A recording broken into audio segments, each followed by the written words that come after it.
Call 999-112 stating that a child has stopped breathing and then fetch the AED.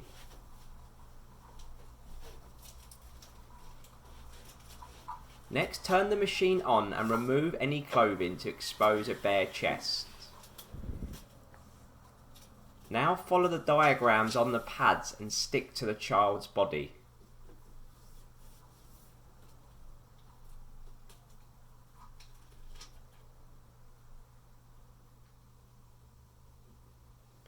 Make sure you do not touch the casualty while the machine analyses the heart's rhythm.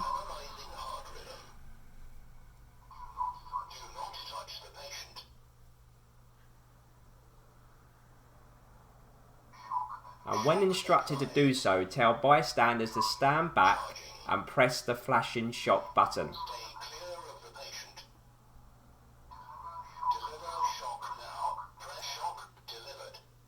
Check for normal signs of breathing. When not present, start CPR.